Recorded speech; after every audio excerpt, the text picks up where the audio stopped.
मुखाभिरामं रणरङ्गधीरं राजीवनेत्रं रघुवंशनाथं कारुण्यरूपं करुणाकरं तं श्रीरामचन्द्रं शरणं प्रपद्ये। मनोजवं मारुततुल्यवेगं जितेन्द्रियं बुद्धिमतां वरिष्ठं वातात्मजं वानरयोधमुख्यं श्रीरामदूतं शरणं प्रपद्ये। श्रीरामदूतं शरणं प्रपद्ये। श्यावर रामचंद्र भगवान की जय। उमापति महादेव की जय। पवन सुत हनुमान की जय। श्री कृष्ण कन्हैया लाल की जय। जय जय श्याम। जय जय श्याम। सो भाइयों बहनों, इस रामायण की कक्षा में आपका बस पुनः स्वागत। काफी समय बाद मिल रहे हैं। वैसे तो हम बहुत मिल इस पीरियड में कई बार मिलना हो गया। रुड़की भी मिले, अभी ऑनलाइन प्रेजेंटेशन 3 दिन से चल रहे हैं, तो वहाँ पर आप सबका मिलना हो रहा है। और बहुत इस ऑनलाइन में बहुत अच्छे अच्छे पेपर पढ़े जा रहे हैं। आप ने अटेंड नहीं किया हुआ, आज का जैसे वाल्मीकि रामायण का सेशन था। ऐसा अमेजिंग वर्क, कितना लोग अध्ययन कर रहे हैं, जो आश्चर्य होता है जब जानकर सोचकर। तो कल भी है, परसों भी है, तरसों भी है, तो आप आइएगा। पर अब बिना समय गंवाए, हम लोगों ने अब तक अयोध्या कांड तक का अध्ययन किया। उसका एग्जाम भी हो गया। ज़्यादातर लोग पास भी हो गए। अब तो हम अरण्य में प्रवेश करेंगे। तो जरा आप देख लीजिएगा, ढाल तलवार कवच वगैरह हो, क्योंकि यहाँ भी शेर भी हैं, बिच्छू भी हैं, पीयूष। राक्षस भी हैं, और साधु संत भी हैं। और सबसे उत्तम बात, यहाँ विजया जी भी हैं। तो विजया जी को आमंत्रित करते हैं, वे हैं हमें अरण्य की तरफ ले चलें, हमारी सुरक्षा करें। जय श्री राम। विजया जी, आपको बहुत बहुत स्वागत है। जय सिया राम। सभी को मेरा प्रणाम। और आज समय ज्यादा ना गवाते हुए मैं इसी राम चर्चा को शुरू करती हूँ। और श्री हरिम परमानंदम उपदेष्टारमीश्वरम व्यापकम सर्वलोकानां कारणम तम नमाम्यहम्। श्री हरि के चरणों में प्रणति निवेदित करती हूँ। जय सिया राम। रामचरितमानस तृतीय सोपान अरण्य कांड में आज हम प्रवेश कर रहे हैं। और इससे पहले मैं ये कहना चाहूंगी कि जिस धूमधाम से इस ग्रंथ की प्रस्तावना उठती है, उसी से इसके महत्व का आभास हमको आरंभ में ही मिलने लगता है। ऐसी गौरवपूर्ण विशद गंभीर प्रस्तावना संभवतः विश्व के किसी ग्रंथ में देखने को नहीं मिलती। चाहे बालकांड का आदि हो, अयोध्या का मध्य हो, या उत्तर का अंत, इस सभी की था अत्यंत डूबने से ही मिलती है। और यूं भी हम देखें तो जीवन, मनुष्य जीवन में बालकांड में जहां आनंद अपने बिल्कुल सर्वोच्च स्थिति में पहुंचता है, वहां राम का विशुद्ध चरित्र गोस्वामी जी ने प्रस्तुत किया है। वहीं अयोध्या कांड में गृहस्थ जीवन की जब विषमता देखने को हमें मिली, वहां राम का विमल चरित्र भी गोस्वामी जी ने हमें समझाया। अरण्य, किष्किंधा, सुंदरकांड, ये इन कांडों में कर्म और उद्योग के ही काल इनको कहे गए हैं। और इसी कांड में, अरण्य कांड में, सुनहु प्रिया व्रत रुचिर सुशीला मैं कछ करब ललित नर लीला, यहाँ प्रभु का ललित चरित्र हमें देखने को मिलेगा। और इसी ग्रंथ में, इसी रामचरितमानस में हम देखते हैं कि षष्ठा सोपान जो लंका कांड है, वहां विजय का चित्र दिखाई देता है। और तुलसी की जो प्रपत्यात्मक भक्ति है, उसके जो दैन्य के स्वर हैं, वो ऋषियों, मुनियों, विरागियों, उनकी कुटियों से हमें उनकी स्तुति का गान, राम के लिए उनके मन के भाव वे भी हम सुनेंगे। आगे राम इसी दंडकारण्य में जब अपने मार्ग पर चलेंगे, तब उन्हें अस्थियों का समूह भी दिखेगा। और निशिचर सकल मुनिन को खाए देखी राम लोचन जल छाए, और उनके अश्रु भी निकलेंगे। राम के अश्रु निष्क्रिय अश्रु न रहकर वे प्रण में बदलेंगे। और इसी सोपान में हम सुनेंगे एक घोषणा, जहां निशिचरहीन करहु मही, भुज उठाई पनकीन का उद्घोष वे करते हुए में सुनाई देंगे। जय सिया राम। अब हम इस कांड में प्रवेश करते हैं। श्री गणेशाय नमः। श्री जानकी वल्लभो विजयते। श्री रामचरितमानस, तृतीय सोपान, अरण्य कांड। मूलम धर्म तरोर विवेक जलधे पूर्णेन्दुमानंददम, वैराग्याम भुज भास्करम यद घनम ध्वान तापहम मोहाम्भोधर पूग पाटन विधौ स्वसंभवम शंकरम, वंदे ब्रह्मकुलम कलंक शमनम, श्री राम भूप प्रियम। यह शार्दुल विक्रीडित श्लोक है, उस छंद में लिखा गया है। और यहाँ पर गोस्वामी जी शंकर जी की वंदना कर रहे हैं इस श्लोक में, जहां वंदे कहकर वे शंकर को प्रणाम करते हैं। और यह क्रिया करते हुए वो जताते हैं कि जिनके कृपा से ही मैंने इस रामचरितमानस का मेरी लेखनी चली, और शंभु की न यह चरित सुहावा, यह इसका श्रेय भगवान शंकर को देते हैं।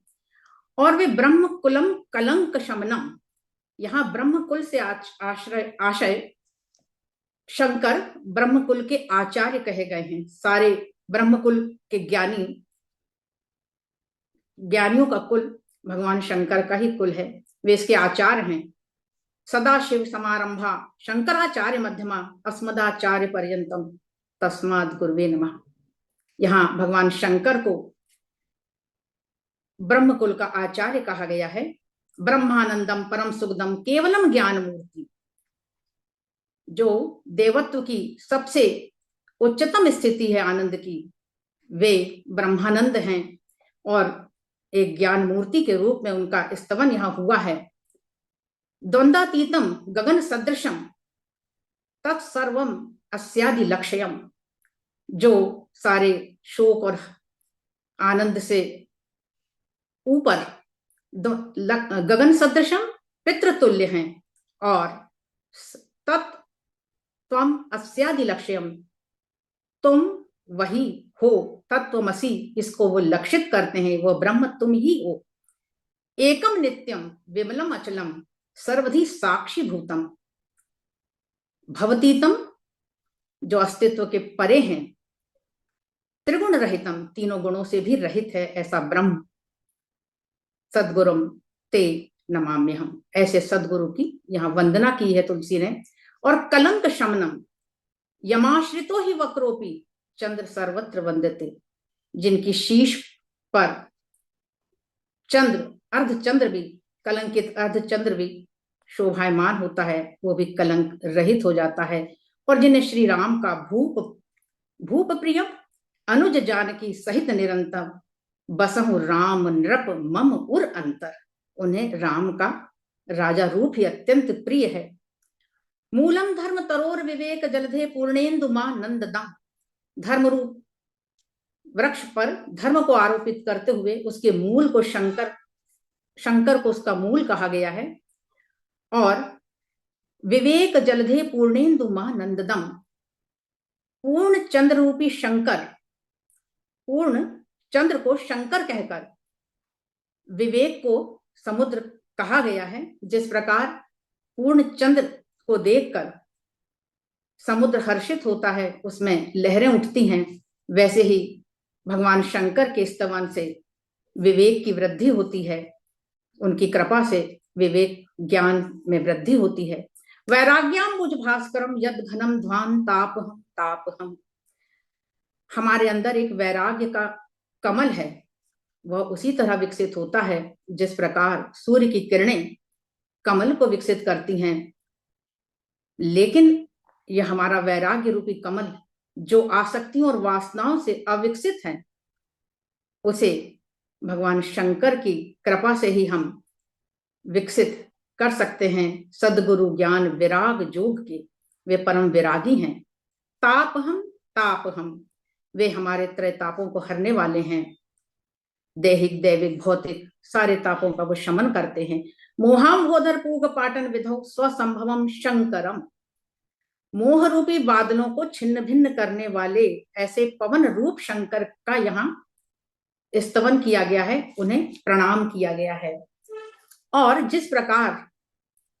जिस प्रकार वायुना नियते मेघ पुनस्तै नैव नियते, जिस प्रकार वायु ही मेघों को एकत्रित करती है और वायु ही उन्हें तितर बितर कर देती है, वैसे यहां उदाहरण दिया गया है कि मन जब सत वृत्तियों की ओर प्रवृत्त होता है तो वह परमात्मा में उसकी रुचि होती है, परमात्मा में उसकी प्रीति बढ़ती है। वही वो मन जब अन्य दिशाओं में भटक जाता है तो वो तितर बितर होकर नष्ट हो जाता है।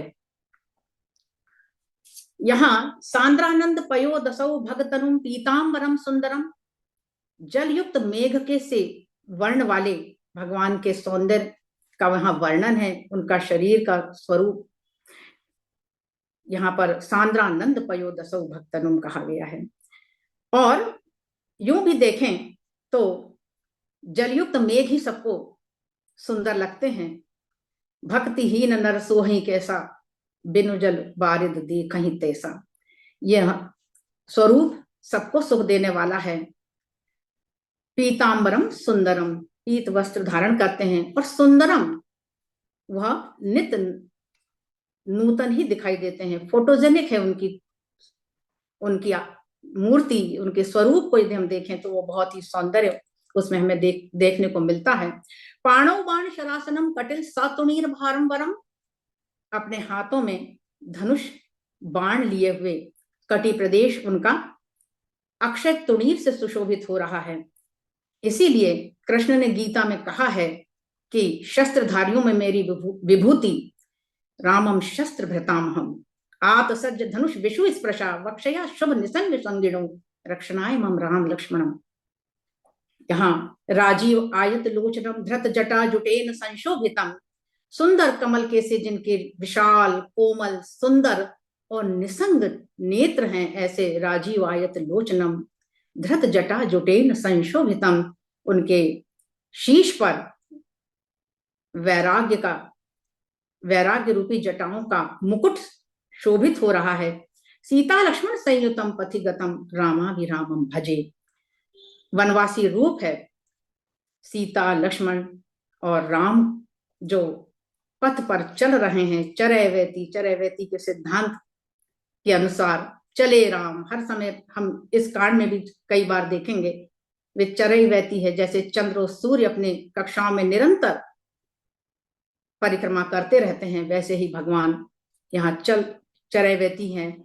और रामाभिरामम भजे, जो सबको अभिराम देने वाले हैं, ऐसे राम के स्वरूप को तुलसी यहाँ भजन करते हैं, वंदन करते हैं।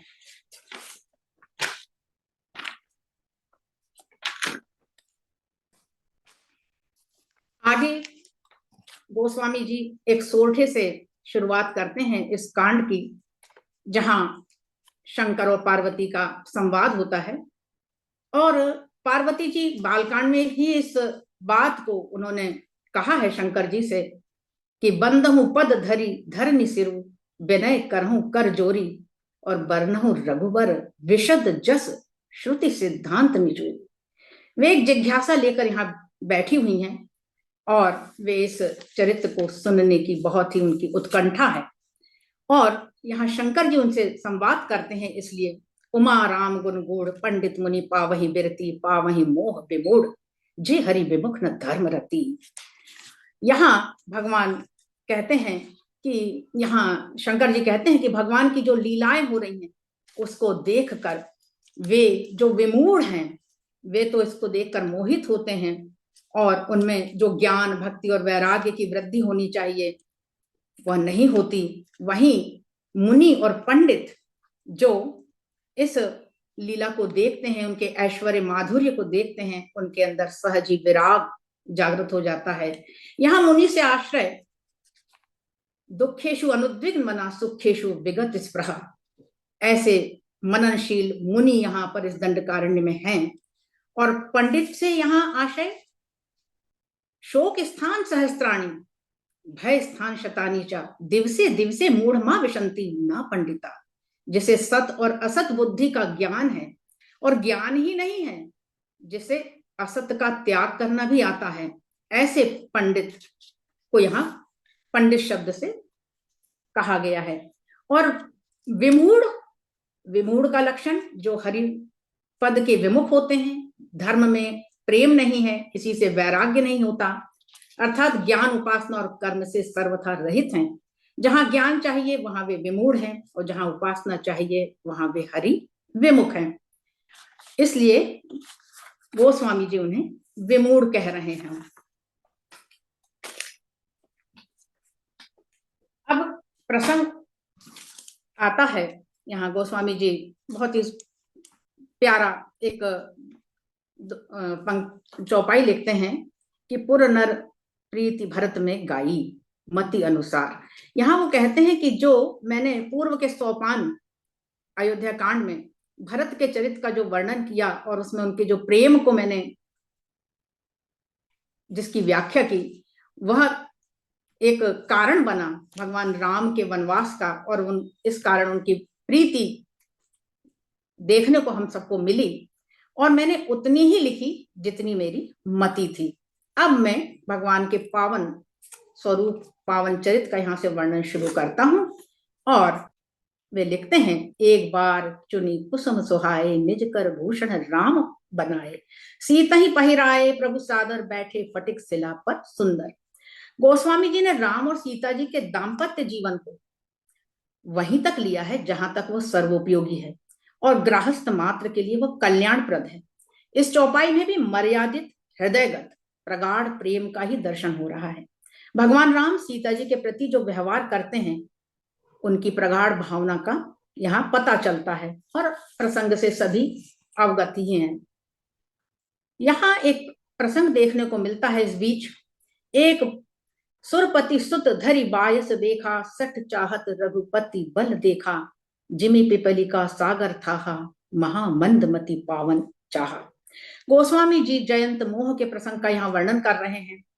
जयंत ईश्वर का परीक्षण करने आया है, क्योंकि भगवान जो लीला कर रहे हैं उस लीला को देखकर सर्वसाधारण व्यक्ति मोहित ही हो जाता है, और मोहित हो सकता है। भगवान सीता जी का श्रृंगार कर रहे हैं, यह दृश्य देखकर उसे लगा कि ये प्राकृत रूप में जैसे पति होता है ऐसा क्या व्यवहार कर रहे हैं, जीवत्व का लक्षण है, ईश्वर का तो लक्षण मुझे दिखाई नहीं देता।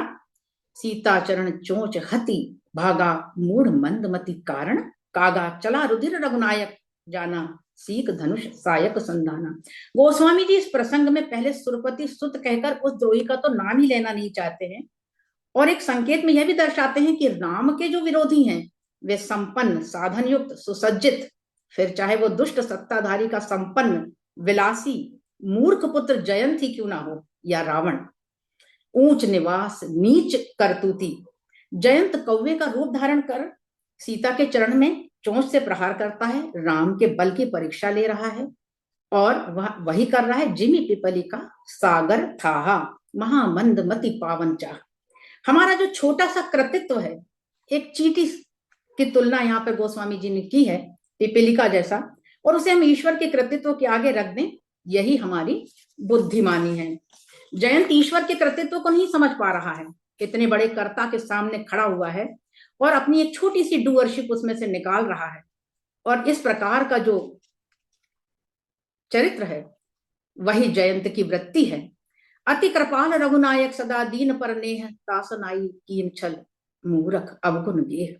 अत्यंत कृपा के भंडार रघुकुल के राजा, जिनका सदैव दीनों से स्नेह रहता है, उनसे भी अवगुण धाम मूर्ख जयंत ने आकर छल ही किया। छल किया भी उसी से जाता है जिससे सरलता से हम या सहजता से जीत ना सकें। चला रुधिर रघुनायक साका, सीख धनुष सायक संधाना। जयंत की दुष्टता को नाश करने के लिए एक तृण का प्रज्वलित दिव्यास्त्र राम ने बिना फल का बाण उसकी ओर चलाया। अपने प्राणों की याचना करते हुए अपने वास्तविक रूप में पहुंचकर पिता के पास पहुंचा, ब्रह्मलोक गया, शिवलोक गया, समस्त लोकों में भयाकुल, शोकाकुल, व्यथित होकर बैठ घूमता रहा। किसी ने उसे सहायता तो करना दूर, बैठने के लिए भी नहीं पूछा। राम के शर्क का तो यही है कि जो जय राम जो तृणते पुलिस करी, पुलिस ते करी तृण सही। ऐसे राम जी से तृण से वज्र और वज्र से तृण जो बना सकते हैं, उनसे यह छल कर रहा है। फल यह होता है कि दृष्टि तो किसी संत की ही ऐसे व्याकुल व्यथित पर पड़ती है। हुआ भी वैसा ही। नारद देखा बिकल जयंता, लागी दया कोमल चित संता। नारद जी ने जयंत को व्याकुल देखा और संत की जैसी दृष्टि है उस मोह रूपी समुद्र में डूबते हुए उस जयंत पर गई। और जैसे कि संतों के लक्षण हैं, संत बिटप सरिता गिरधरनी पर हित हेतु सबन की करनी। पर दुख द्रवही संत सुत सुपुनीता। दूसरों के दुख से वो पिघल ही जाते हैं, पराय हित के लिए जयंत पर दया आ गई और पठवा तुरंत राम पही ताही। नारद ने कहा, तुमने राम का प्रभाव देखा है, अब उनका स्वभाव देखो। आतुर सभय गहे सी पद जाई, त्राहि त्राहि दयाल रघुराई। यह पहुंचता है और राम के चरणों में जाकर अपनी प्रणति निवेदित करता है। मुझको मेरी दुर्बलता, स्वभाव, मंद बुद्धि, इस सबका साक्षात्कार हो गया है। आपका बल में जान गया प्रभु। आशय यही है कि अपनी मंदता और राम के ईश्वरत्व का ज्ञान हो गया, जो तिनके को वज्र के समान बना सकता है। निज कृत कर्म जनित फल पायूं, अब प्रभु पाही शरण तक ही आयो। मुझे अपने किए हुए कर्म का फल प्राप्त हो गया है, कहीं शरण मुझे नहीं मिली। यहाँ काकभूषण कहते हैं, एक मिनट, यहाँ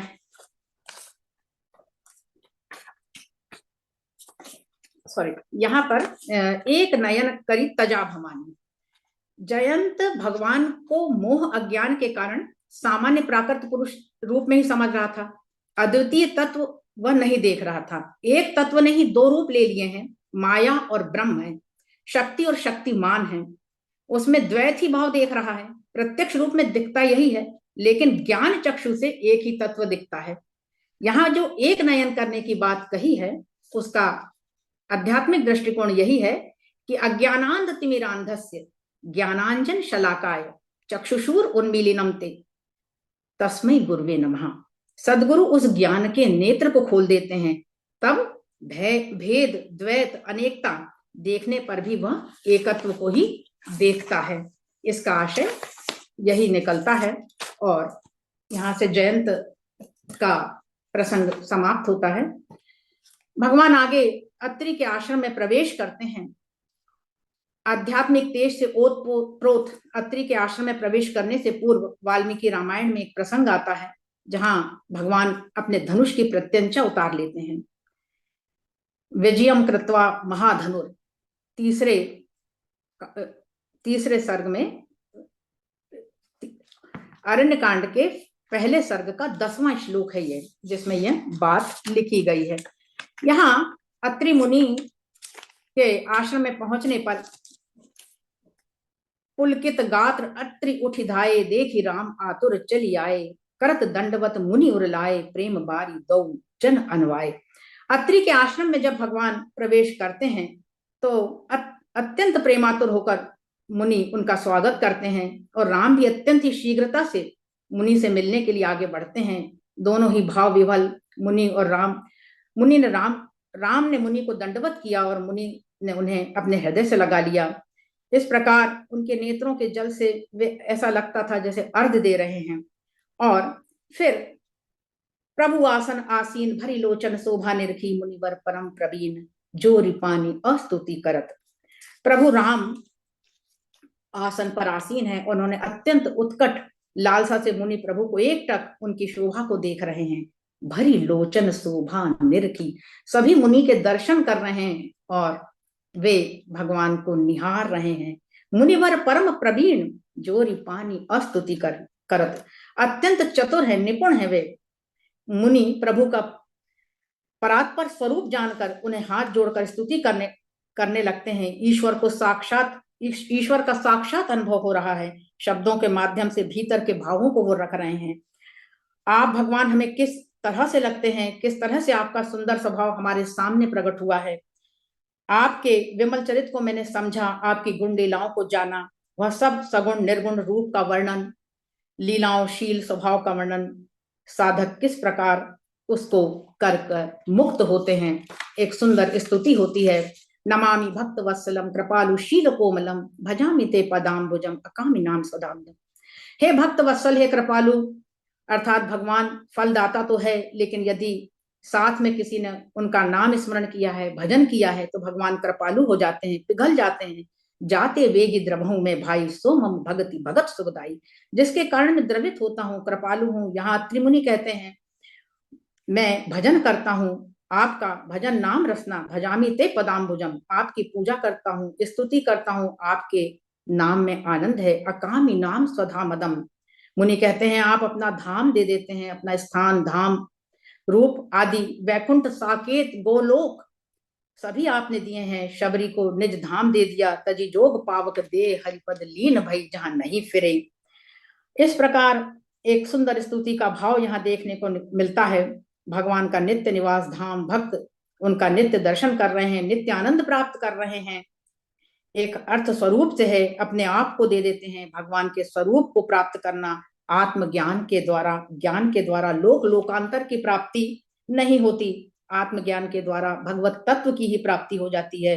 भगवान अपने आप को दे देते हैं। मम दर्शन फल परम अनुपा जीव पाव निज सहज स्वरूपा, अर्थात भगवान कहते हैं मेरे दर्शन का फल यह है कि तुम्हें अपना ज्ञान हो जाए, अर्थात राम दर्शन करने से तुम्हें अपना आत्मज्ञान हो जाएगा। धाम का अर्थ आत्मा से है। यहाँ प्रलंब बाहु विक्रमम प्रभो अप्रमेय वैभवम निशंग चाप सायकम धर्म त्रिलोक नायकम, भगवान कैसे हैं? प्रलंब बाहु, भगवान की जानू पर्यंत भुजाएं हैं, भगवान ने लीलाएं की हैं, भुजाओं को लंबा रखा है। महाबाहु, बड़े बड़े काम करते हैं। भुजा कर्म का प्रतीक है, भुजाओं में शक्ति होती है, सामर्थ्य होती है। भगवान की भुजाएं सामर्थ्य पूर्ण है। प्रभो अप्रमेय, भगवान का वैभव कैसा है? अप्रमेय है। अप्रमेय का अर्थ भक्ति की भाषा में जिसको नापा नहीं जा सकता, जिसकी शक्ति, लीलाएं, गुण आदि बुद्धि की पकड़ से बाहर हैं। इद इत्थम कही जाई न सोई, अर्थात भगवान ऐसे ही हैं, इतने ही हैं, ऐसा इन्हें नहीं कहा जा सकता। जितना भी हम समझेंगे उससे कुछ अधिक ही होंगे। अभिप्राय यह है कि उन्हें नापा नहीं जा सकता, वे अप्रमेय हैं। और ज्ञान की दृष्टि से अप्रमेय का अर्थ है जो कभी किसी भी प्रमाण का विषय नहीं बनता, प्रत्यक्ष प्रमाण या अनुमान प्रमाण। सब प्रमाण ज्ञान के साधन है। जगत में हमें जो ज्ञान होता है इन्हीं साधनों से, प्रत्यक्ष प्रमाण से, अनुमान आदि से होता है। ये सारे प्रमाण जिसके द्वारा सिद्ध होते हैं वह परमात्मा है। ये प्रमाण कैसे उन्हें पहचानेंगे? सगुण राम में अप्रमेय का अर्थ आपकी लीलाएं अनंत हैं, हरि अनंत, हरि कथा अनंता। प्रभो अप्रमेय वैभवम, आपका जीवन कुछ ऐसा हो जाए कि हम भगवान की, हमारा जीवन कुछ ऐसा हो जाए कि हम भगवान की विभूति हो जाएं, जैसे सारे संत भगवान की विभूति हैं। जैसे भगवान ने कहा है कि मुझको तुम इन सभी में देखो, सारे संत जैसे भगवान की विभूति हैं, वैसे ही भगवान की प्रेजेंस वहां स्वीकारने में हमें देर नहीं लगती। हिमालय को देखकर, गंगा को के दर्शन करके हमें भगवान का सहज ही स्मरण आ जाता है। भगवान का चरित्र असीम है। निशंग चाप सायकम धर्म त्रिलोक नायकम, भगवान सदैव धनुष बाण धरते हैं, किसी भी स्थिति में शत्रु से निपटने के लिए एकदम तत्पर हैं, अविलंब हैं। त्रिलोक नायकम, त्रिलोक के नायक हैं। आशय, नेतृत्व करने वाले हैं। नेता शब्द नी धातु से बना है। नेता मार्गदर्शक होता है जिसके पास दृष्टि हो, उसका कर्तव्य है जो उसका अनुसरण करे उसे सही दिशा में लेकर चले। भगवान इस ब्रह्मांड के नायक हैं, सभी देवता उनके अनुगामी हैं। भाव यह है कि सभी को जीवन में भगवान को आगे रखकर उनके पीछे पीछे चलते रहना चाहिए। उन्होंने जो गुण प्रकट किए हैं वो हमारे जीवन में आ सके। भगवान स्वयं गीता में कहते हैं मुझे पता है कि मैं इस ब्रह्मांड का संचालन करता हूँ। मम वर्तमान वर्तन्ते मनुष्य पार्थ सर्वशः तव्यम वर्तम एव च कर्माणि, ऐसा कोई पदार्थ नहीं है जो मुझे प्राप्त नहीं है अथवा जो मुझे प्राप्त करना शेष है, किंतु फिर भी मैं कर्म के मार्ग पर लगा रहता हूँ। जो गुण उन्होंने प्रकट किए हैं हमारे जीवन में आए। नायक की जिम्मेदारी है कि वो पूरे समाज को जिसमें कल्याण हो उस ओर ले जाए, इसलिए इन्हें धर्म त्रिलोक नायकम कहा है। त्वधिंग्र मूल ये नरा भजंती ही नमत्सरा पतंती नो भवान्वे वितर्क बीच संकुले, जो मत्सर, ईर्ष्या, द्वेष आदि को छोड़कर आपके चरण कमलों, त्वधिंग्र मूल की सेवा, वंदन, नमन निराभिमान होकर करते हैं, वे मत्सर, ईर्ष्या से बच जाते हैं और वह इस संसार रूपी समुद्र में नहीं गिरते। वितर्क वीची, वितर्क वीची तर्क वितर्क रूपी अभिमान आसक्ति, ईर्ष्या, घृणा, द्वेष की जो लहरों में हम अब ऊपर नीचे सदैव डूबते रहते हैं, इन तरंगों से बचना है तो भगवान का भजन कीजिए। संसार बंधन मुक्त भक्त इस वितर्क वीची संकुल भवार्णव में फिर नहीं पड़ता। भक्ति की इस निरापयता से प्रभावित होकर ही दास भक्ति भगवान से मोक्ष मांग कर अमल अनपायनी प्रेमा भक्ति ही चाहता है, और भगवान उस वरदान को भक्त को देकर कृतार्थ करते हैं। विविक्त वासिना सदा भजंती मुक्तये मुदा मई चा अनन्य योगेना भक्तिर अव्यभिचारिणी। विविक्त देश सेवित्वम और अतिर्जन संसदीय। विविक्त देश सेवित्वम अर्थात निर्जन स्थान में निवास करना, और अतिर्जन संसदीय जहां असंस्कृत लोगों के समुदाय और कोलाहल से दूर हो जाने से यहाँ मतलब है। और एकांत को जो साधक के लिए अमृत कहा गया है, उसकी साधना श्रद्धा में किसी प्रकार का कोई विक्षेप नहीं होता। ये जप तप साधना इन ऋषि मुनियों के द्वारा किसी लोकांतर की प्राप्ति के लिए नहीं, के लिए भजंती मुक्तये नहीं। मुक्ति का अर्थ केनोपनिषद के अनुसार अस्मात् लोकात् प्रेत्यात् अमृतात्, अस्मात् लोकात् प्रेत्या अमृतात् भवंती। लोक का अर्थ हमारे भीतर के जो अहम और मम भाव की गलत भ्रांतियों को छोड़ना, जो जीव भाव है, प्राप्ति किसी सुखद परिस्थिति को प्राप्त न कर नित्य मुक्ति की प्राप्ति की ही बात यहाँ कही गई है। निरस्तेन्द्रियादिकम प्रयांति ते गति स्वकम। आपके स्वरूप को प्राप्त कर लेते हैं वे साधक जिन्होंने इंद्रियों का निग्रह कर लिया है, विषयों से परावर्त करने का सामर्थ्य जिन्हें, वे आपको ही प्राप्त करते हैं। त्वमेक अद्भुतम प्रभु निरीहमीश्वरम विभु। भगवान आपका रूप अद्भुत है, न भूतो न भविष्यतो। श्रीमद् भागवत में श्री कृष्ण के जन्म पर वेदव्यास जी लिखते हैं, त्वम अद्भुतम बालकम अम्बुजेक्षणम चतुर्भुजम शंख चक्र गदार युधम श्री वत्स लक्ष्मम गलशोभि कौस्तुभम पीताम्बरम सांद्रो पयो दसो भगम। हम संसार के कितने भी आश्चर्यों को क्यों न को देखें, लेकिन वे कहीं ना कहीं हमारी समझ में आ ही जाते हैं। ईश्वर का स्वरूप इतना अद्भुत है, इतना अलौकिक है। निरीहम ईश्वरम विभुम। निरीह आप इच्छा रहित हैं, आप्त काम पूर्ण काम, विभुम व्यापकम देश काल वस्तु परिस्थिति सब में आप व्याप्त हैं, अपरिच्छिन्न हैं, अनंत हैं। विविधम भवती एक ही अनेक रूप में प्रकट हुआ है। जगत गुरुम च शाश्वतम तुरीयमेव केवलम। आप जगत गुरु हैं, संपूर्ण जगत को ज्ञान देने वाले आप ही हैं।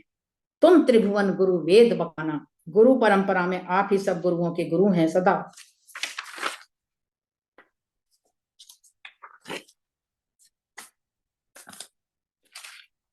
तुरीयमेव केवलम। तुरीय का अर्थ आप चतुर्थ हैं। हमारे पास 3 शरीर हैं, स्थूल सूक्ष्म कारण। परमात्मा ये तीनों शरीर नहीं है। जागृत स्वप्न सुषुप्ति 3 अवस्थाएं भी नहीं है। जागृत अवस्थाभिमानी, स्वप्न अवस्थाभिमानी और सुषुप्ति अवस्थाभिमानी। इन अवस्थाओं से हमारा तादात्म्य रहता है। हम कभी अपने को इनसे पृथक समझ नहीं पाते। अज्ञानवश ज्ञान के कारण अज्ञानवश ज्ञान न होने के कारण हमें ज्ञात ही नहीं होता हम चौथे हैं। इन तीनों अवस्थाओं का अभिमानी नहीं, इनसे मुक्त असंग तुरीय अवस्था है। अज अद्वैत शांत शाश्वत हो। भगवान आप तुरी हैं। आत्म रूप से भगवान अभी तो आप मेरे समक्ष बैठे हुए हैं, वस्तुतः आप नेत्रों के समक्ष हैं, लेकिन आप तो आत्मा ही हैं। केवल आप ही केवल हैं। आप में द्वैत त्रैत और नानात्व नहीं है। भजामि भाव वल्लभम कुयोगी नाम सुदर्लभम। इस स्तुति के द्वारा भगवान की प्रियता को प्राप्त कर सकते हैं। कितना भाव, कितनी गहराई हमारे स्तवन में है, कितना मन और आत्मा भाव से स्मरण कर रहे हैं। हमने प्रभु से जोड़ा है, भाव वल्लभ भाव प्रिय हैं। कुयोगी नाम जो मात्र भोगों में ही रमे हुए हैं, उनके लिए आप दुर्लभ अति कठिनाई से प्राप्त होने वाले हैं। स्वभक्त कल्प पादपम। आप भक्तों की कामना को पूर्ण करने वाले कल्प वृक्ष हैं। समम सुसेव्य मनवहम। आप पक्षपात रहित हैं। सुसेव्य जो वर्णीय है, पूज्य है, सेवन करने योग्य हैं, आप ही हैं। अनूप रूप भूपति न तो हमूर विजामपति। आप अनुपम हैं, आप सारी उपमाओं से रहित हैं। ज्ञान रूप शक्ति की दृष्टि से कोई भी बराबरी नहीं कर सकता। अनूप उपमा की दृष्टि से जो भी उपमा देंगे उसमें कोई ना कोई कमी रही ही जाएगी। अनुपम है।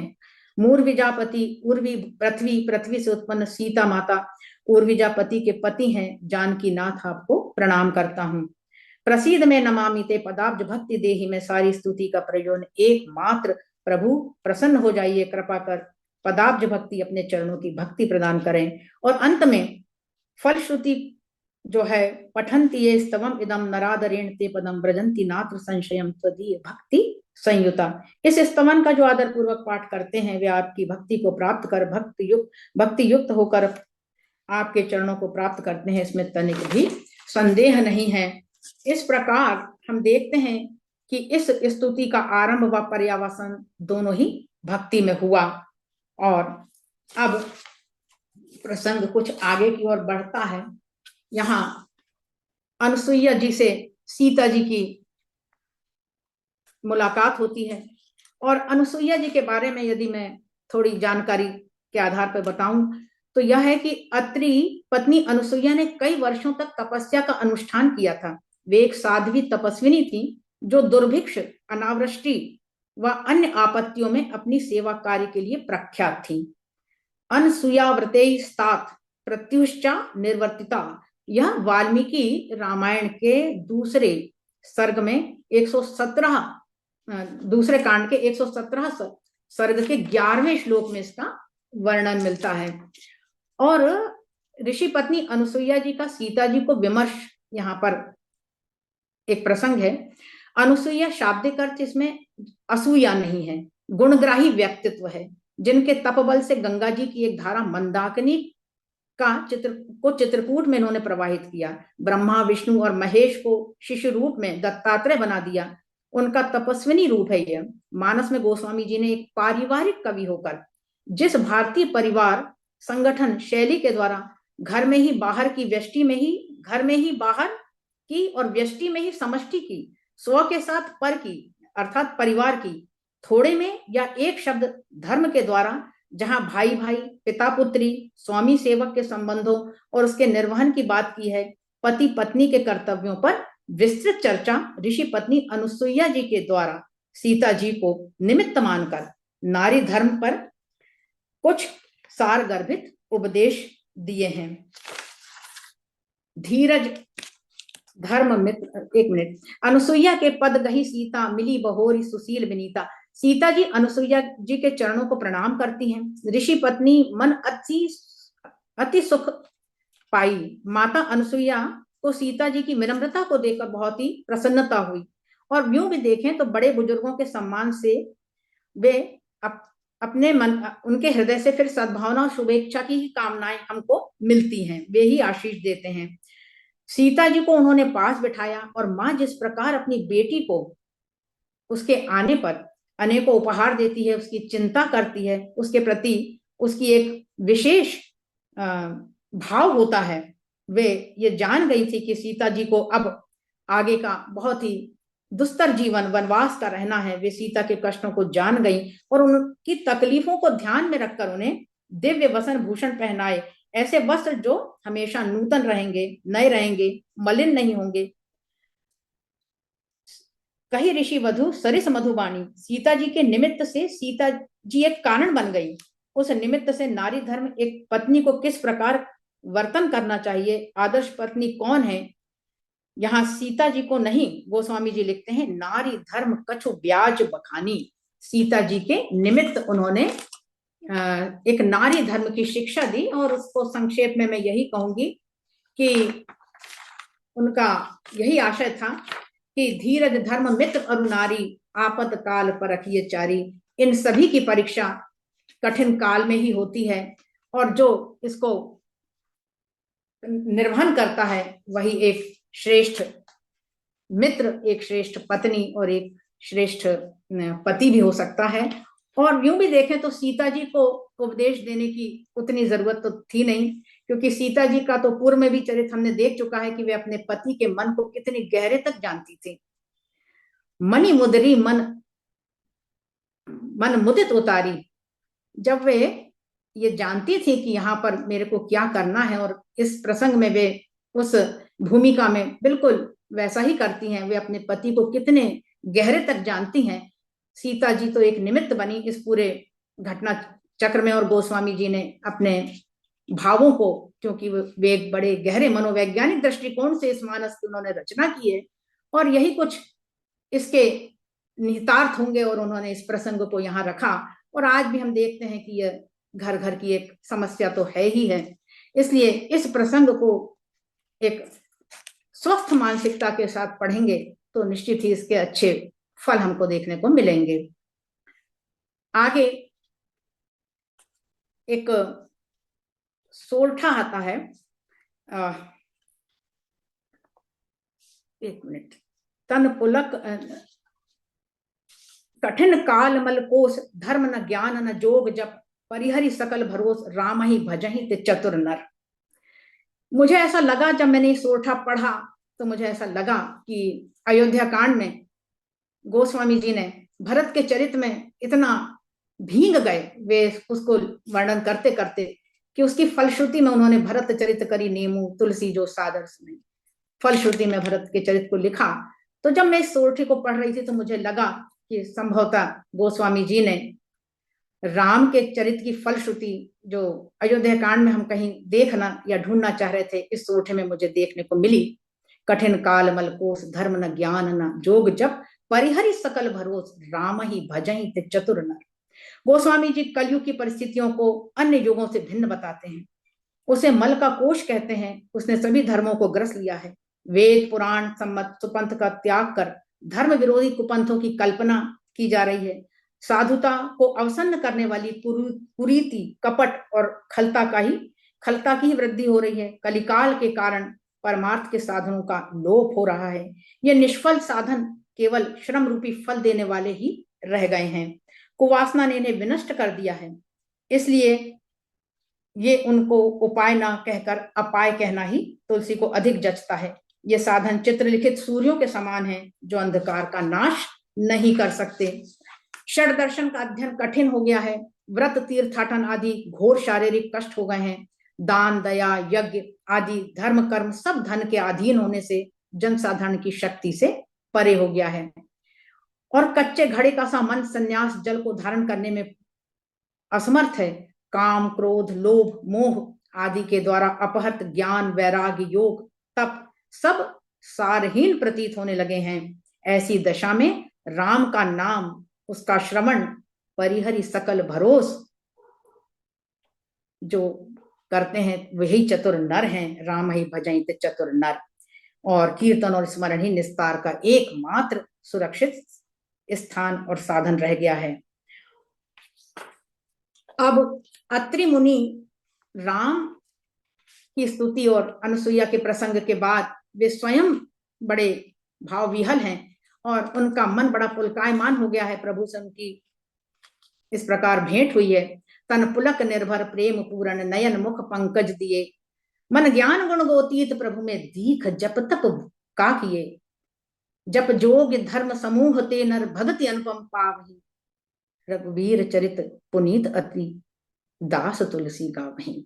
यहाँ अत्यंत प्रेम से पुलकायमान अत्रि मुनि भगवान के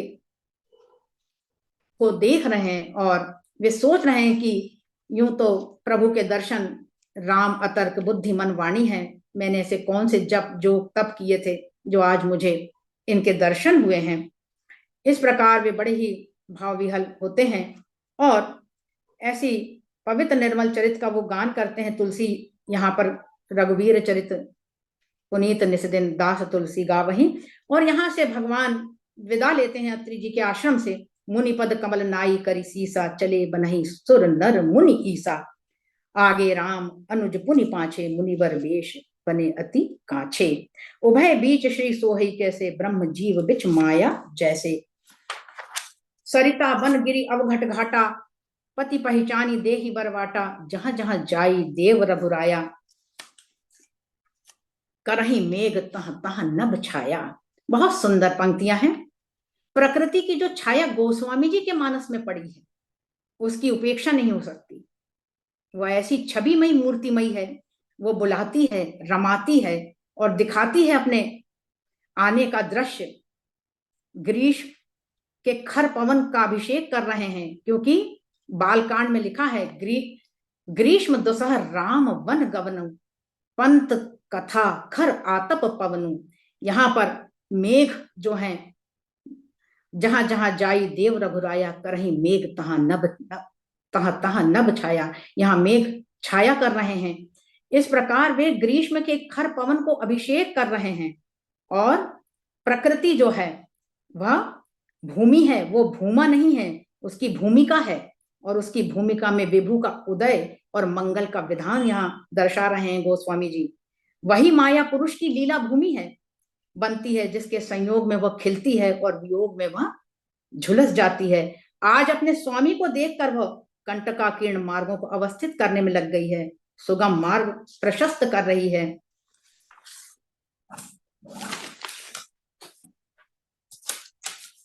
आगे एक प्रसंग आता है। शरभंग ऋषि के आश्रम में प्रभु का प्रवेश होता है। शरभंग ऋषि के बारे में यह है कि सौहार्द रामायण वैवस्वत मनवंतर के 9वें त्रेता में शरभंग ऋषि के द्वारा रचा गया था। और ऐसा माना जाता है कि इसमें 40,000 श्लोक हैं। शरभंग ऋषि जब प्रभु इनके आश्रम में पहुंचते हैं तो देखी राम मुख पंकज मुनिवर लोचन भृंग। रामचंद्र जी के सुंदर कमल नयन का ये दर्शन करते हैं और मुनि श्रेष्ठ अपने नेत्र रूपी भोरों से सादर पान कर अपनी धन्यता का अनुभव कर रहे हैं। अति धन्य कहने का भाव है कि सगुण ब्रह्म राम के मुखारविंद छवि को एकटक देखना। मुनि श्रेष्ठ राम जी से कहते हैं, शंकर के हृदय रूपी मान सरोवर के राजहंस में तो ब्रह्मलोक जाने के कागार पर था, पर मुझे ऐसा ज्ञात हुआ कि यहाँ इस वन में आप आ रहे हैं, तो मैं आप ही की प्रतीक्षा कर रहा था। चितवत पंथ रहूं दिन राति, कि कब मैं आपके दर्शन कर लूं। और प्रभु, मैं सभी साधनों से हीन हूं। आपने अपना निजपन जानकर दीन सेवक समझकर मुझ पर कृपा की है।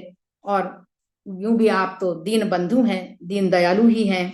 आपका स्वभाव ही दीनों पर दया करना है।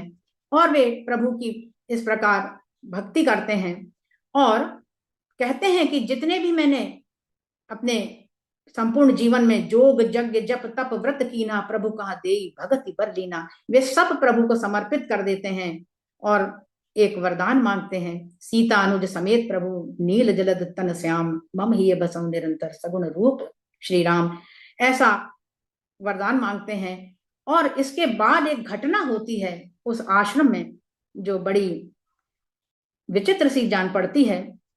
और वे अस कही जोग अगन तनु जारा, राम कृपा बैकुंठ सिधारा। ये भेद भक्ति का वर लेने के पश्चात अपने देह को इस प्रकार योगाग्नि से खत्म कर देते हैं। लेकिन इसका भी यदि आध्यात्मिक पक्ष हम देखें तो यहाँ कहा गया है कि प्रणवो धनु शरो आत्मा ब्रह्म स लक्ष्यति। ये मुंडक उपनिषद में यह चर्चा हुई है। उसका एक श्लोक है जहां प्रणव ओम धनुष है, आत्मा बाण है और ब्रह्म लक्ष्य है।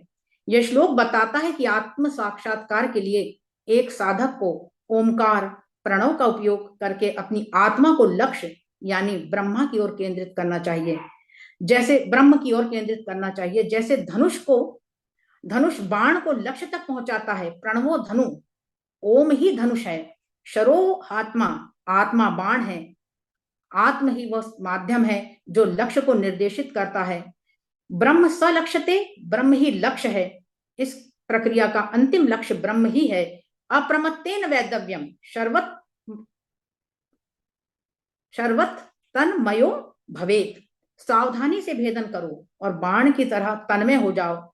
जब आत्मा बाण की तरह लक्ष्य पर संधान करेगी तो वह ब्रह्म में एकाकार हो जाएगी और इस प्रकार साधक ब्रह्म के साथ एकत्व को प्राप्त कर लेगा। यही एक शरभंग की का आध्यात्मिक अर्थ निकलता है। शरभंग ऋषि के आश्रम से भगवान का प्रस्थान होता है और एक विचित्र दृश्य उपस्थित होता है। अस्थि समूह देखी रघुराया, पूछी मुनिन लागी अति दाया। निसिचर निकर सकल मुनि खाए, सुनि रघुवीर नयन जल छाए। इन अस्थियों के ढेर को देखकर जब पूछा तो मुनियों ने कहा कि ये सारे अस्थियों के ढेर मुनियों के हैं, उन्हीं की अस्थियां हैं। सुनी रघुबीर नयन जल छाए। करुणा का भाव भगवान के नेत्रों में आ गया। निशिचर हीन करहूं मही भुज उठाई पन कीन, इसकी वे घोषणा करते हैं। और यहाँ राम की करुणा जो है वह सक्रिय करुणा के रूप में उसका घोषणा करती है। राम के प्रण का नाद अरण्य में गूंजता है। प्रभु ने भुजा उठाकर प्रतिज्ञा की थी कि मैं पृथ्वी को निशाचरहीन कर दूंगा। और ये निशाचर ना तो को मुखहीन विपुल मुख काहू, बिनु पद कर को बहुपद बाहु, जैसे किमत किमाकार काल्पनिक जीव है नहीं। ये न किसी खास देश काल जाति धर्म तक सीमित हैं। गोस्वामी जी की व्याख्या के अनुसार पर पीड़क हिंसक और दुराचारी ही निशाचर हैं। बरनी न जाई अनीति घोर निशाचर जो करही, हिंसा पर अति प्रीति तिनके पापहि कवन मिति। ये वे निशाचर हैं। अब इनके समूल नष्ट का यहाँ पर भगवान प्रण करते हैं और आगे प्रसंग बढ़ता है। यहाँ भगवान सुतीक्ष्ण मुनि के आश्रम में प्रवेश करते हैं। सुतीक्ष्ण जो है भगवान ऋषि अगस्त के शिष्य हैं और ये प्रेमा भक्ति में डूबे हुए एक बहुत ही प्यारे से शिष्य हैं। कर्म से मुक्त होकर भक्ति करना सहज संभव नहीं होता। वे ऐसी प्रेमा भक्ति में बिल्कुल आकंठ डूबे हुए हैं। मानस में आगे हम जब बढ़ेंगे तब हम नवधा भक्ति की चर्चा जब करेंगे तब हमें नवधा भक्ति के क्रम में विविध साधनों का उल्लेख देखने को मिलेगा जिनसे भगवान प्रसन्न होते हैं। 9 महा एकौ जिनके होई, नारी पुरुष सचराचर कोई, ऐसा कहा गया है। पर प्रश्न उठता है कि क्या इन साधनों के अभाव में भी क्या यह संभव है कि हम भगवान को प्रसन्न कर सकें? इसी का उत्तर इस निर्भरा भक्ति के रूप में सुतीक्ष्ण के प्रसंग में गोस्वामी जी ने इसकी परिभाषा को स्पष्ट किया है। सुतीक्ष्ण मुनि को राम आगमन का समाचार प्राप्त कर बड़ी प्रसन्नता हुई और वे स्वागत के लिए दौड़ पड़े, लेकिन मार्ग में चलते चलते घोर निराशा में घिर गए। उन्हें स्वयं में समग्र साधनाओं का अभाव दिखने लगा। क्या कि मुनि अगस्त कर शिष्य सुजाना, नाम सुतीक्ष्ण रति भगवाना, प्रभु आगमन श्रवण सुनि पावा, करत मनोरथ आतुर धावा। हे विधि दीन बंधु रघुराया, मोह से सट पर करिहि दाया। मोर जिए भरोस दृढ़ नाही, भगति विरति न ज्ञान मन माही। नहीं सतसंग जोग जप जागा, नहीं दृढ़ चरण कमल अनुरागा। इसी निराशा की पृष्ठभूमि में ही निर्भरा भक्ति का उदय होता है। जबकि भक्त का ध्यान अपनी योग्यता से हटकर राम के स्वभाव पर केंद्रित हो जाता है, जिसके जीवन में अनन्याश्रयता का सर्वथा अभाव होता है, वे निराशित भक्त ही राम को अतिशय प्रिय हैं। और यहाँ पर किसी का स्वभाव किसी की कृपा पर आश्रित हो जाए और निश्चिंत हो जाए, यही निर्भरता है। वे कहते हैं कि जब मैं अपनी योग्यता, अपने अंतःकरण को देखता हूं तो मुझे ऐसा कोई गुण अपने में नहीं दिखता जिसके कारण भगवान मुझसे मिलेंगे। वहीं भगवान की ओर जब देखता हूं तो मुझे भरोसा उठता है कि भगवान अच्छे से मिलेंगे। भगवान गुण दोष तो देखते ही नहीं है। अवगुण तजी सबके गुण कहे ही, उनका स्वभाव ही करुणा निधान है। दीन दयालु हैं। मेरे पास तो नहीं सतसंग जोग जप जागा, सभी साधनों के नाम लेने लगते हैं, मेरे पास तो कोई गुण है ही नहीं। हे विधि दीन बंधु रघुराया, मोह से सट पर करिहि दाया। मोरे जिय भरोस दृढ़ नाही, भगति विरति न ज्ञान मन माही। सुतीक्ष्ण के मन में एक विचार आता है, मैं प्रभु से मिलने तो जा रहा हूं, लेकिन मैं तो सठ हूं, मेरे में ना तो कोई भक्ति है, ना ज्ञान है, ना ही वैराग्य है। क्या प्रभु मुझ पर दया करेंगे? क्या वे मुझसे मिलेंगे? मेरी योग्यता प्रभु से मिलने की जो होनी चाहिए वह तो मुझ में एक भी नहीं है। ऐसे संकल्प और विकल्प मन में आ रहे हैं और मन में एक द्वंद्व की स्थिति चल रही है। आगे सोचते हैं, आज मेरे नेत्र सफल होंगे, जिनके लिए नेत्र दिए गए हैं, भगवत दर्शन होंगे, उन्हें देखकर मेरे नेत्र तृप्त हो जाएंगे। होई हैं सुफल आज मम लोचन, देखी बदन पंकज भव मोचन। यहाँ शिवजी भवानी से कहते हैं, निर्भर प्रेम मगन मुनि ज्ञानी, कही न जाई सो दशा भवानी। सुतीक्ष्ण जी की ऐसी निर्भरा भक्ति में मग्न हो गए कि भगवान शंकर जो स्वयं राम के भक्त हैं, कहते हैं सुतीक्ष्ण मुनि की मन स्थिति को जानते हुए, कही न जाई सो दशा भवानी। प्रेम भक्ति का प्राणी किस रूप में रहता है, इसको गोस्वामी जी ने सुतीक्ष्ण के रूप में दर्शाया है। प्रेमातिरेक के कारण उनकी दशा यह हो जाती है कि गोस्वामी जी लिखते हैं, दिसी और विदसी पंथ नहीं बूझा, को मैं चलूं कहा नहीं बूझा, कबहू की फिरी पाछे पुनि जाऊं, कबहू की नृत्य करहूं गुण गाऊं। गोस्वामी जी भक्ति रस के आश्रय में जो भक्त गण हैं उनके बहुसंख्यक अनुभव और सात्विक भावों की रमणीयता को यहाँ सुंदर योजना करके उसे दर्शा रहे हैं। यह उनका यह नृत्य प्रभु को इतना भाता है कि प्रभु देखे तरु ओट लुकाई, भगवान पेड़ के पीछे से देखने लगते हैं। अविरल प्रेम भगति मुनि पाई, भगवान के नाम का गुणानुवाद कर रहे सुतीक्ष्ण मुनि ऐसी प्रेमा निर्भरा अविरल भक्ति जो हमेशा बढ़ने वाली है, अतिशय प्रीति देखी रघुवीरा प्रगटे हृदय हरण भाव वीरा।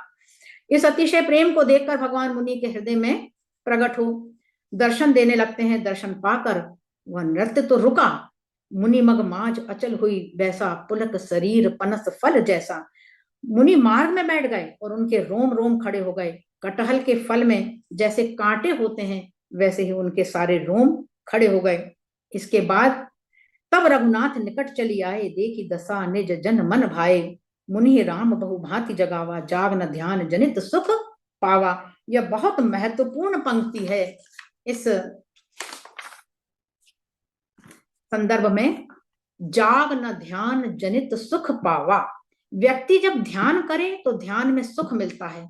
यहाँ सुतीक्ष्ण मुनि अपने इष्ट का दर्शन कर जिस ध्यान जनित सुख की अनुभूति में लीन थे वह इंद्रिय जनित सुख से कहीं अधिक गहरी व सूक्ष्म है।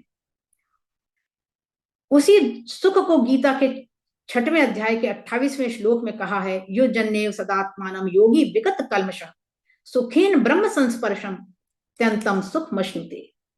इस प्रकार सभी विकार रहित योगी स्वयं को योगस्थ कर सरलता से व प्रसन्नता पूर्वक ब्रह्म संस्पर्शम, ब्रह्म के स्पर्श रूप परम कोटि के आनंद का अश्नुते अनुभव करने लगते हैं। उसी अवस्था में सुतीक्ष्ण मुनि ध्यानस्थ हो गए हैं। जाग न ध्यान जनित सुख पावा, मुनि राम बहुत बहुभांति जगावा। बहुत बार जगाने पर भी जब मुनि की ध्यानस्थ अवस्था खत्म नहीं होती तब भूप रूप तब राम दुरावा, हृदय चतुर्भुज रूप दिखावा। चतुर्भुज रूप में वे प्रकट हो जाते हैं। भूप रूप तब राम दुरावा, हृदय चतुर्भुज रूप दिखावा का आशय, तब श्री राम जी ने अपने द्विभुज रूप को छिपा दिया और उसके स्थान पर हृदय में चतुर्भुज रूप के दर्शन दिए। तब मुनि बहुत ही व्याकुल हो गए, अकुला गए। तब विकलहीन मणि फणिवर जैसे कैसे हो गए, जैसे किसी सर्प की मणि छीन ली गई हो। तत्वतः द्विभुज चतुर्भुज है तो एक ही भेद की दृष्टि में देखें तो राम भूप रूप निज मणि खोने पर मुनि व्याकुल हो गए, क्योंकि परम अनन्य उपासक की एक ही स्वरूप में अनन्यता होती है। अपने इष्ट को छोड़कर दूसरों से चित्त व्याकुल ही हो जाता है। वे रूपांतरण नहीं सह सके और चतुर्भुज मूर्ति को न ग्रहण किया। ऐसे रूप अनन्यता के धनी है सुतीक्ष्ण। आगे देखी राम तनु श्यामा, सीता अनुज सहित सुख धामा, परेउ लकुट इचर नहीं लागी, प्रेम मगन मुनि बर बड़ भागी, मुनि मिलत अस सोह कृपाला, कनक तरु जनु भेंट तमाला, राम बदन बिलो की मुनि ठाड़ा, मानो चित्र मांझ लिखी काढ़ा। ध्यानस्थ समाधि भंग हो जाने पर मुनि ने नेत्र खोले, तब सीता जी और लक्ष्मण जी सहित परम प्रिय सुख के धाम प्रभु श्री राम के दर्शन कर मनोरथ की सिद्धि होने पर परेव लकुट एव, जैसे छड़ी बिना सहारे के गिर जाती है वैसे ही वे भूमि पर गिर पड़े। साष्टांग दंडवत किया, चरणों पर गिरने का मतलब चरणों की प्राप्ति करी। बड़भागी प्रेम मगन मुनिवर बड़भागी कहा है। चरणों में जो लगते हैं वे ही बड़भागी हैं। जो इनका आश्रय ही नहीं लेता वही विमुख है, अभागी है। जैसे अहिल्या अतिशय बड़भागी, चरणन लागी, जुगल नयन जलधार बही, ते पद पखारत भाग्य भाजन, जनक जय जय जय कहें, आहा धन्य लक्ष्मण बड़भागी, राम पदार बिंदु अनुरागी। ऐसे बड़भागियों का तो कहना ही क्या है। मुनहि मिलत अस सोह कृपाला, यहाँ सेवक के सभी मनोरथों को प्रभु ने पूर्ण किया, जैसे मिलहि निज सेवक की नाही। होई है सुफल आज मम लोचन, देखी बदन पंकज भव मोचन। वह मनोरथ भी आज पूरा हुआ। कृपा निधान प्रभु मुनि से मिल रहे हैं, ना कि मुनि कृपालु प्रभु से। सोह कृपाला, इस भेंट से कृपालु प्रभु की शोभा हुई, जो दीनों पर दया करते हैं, यह उनकी कृपालुता ही है।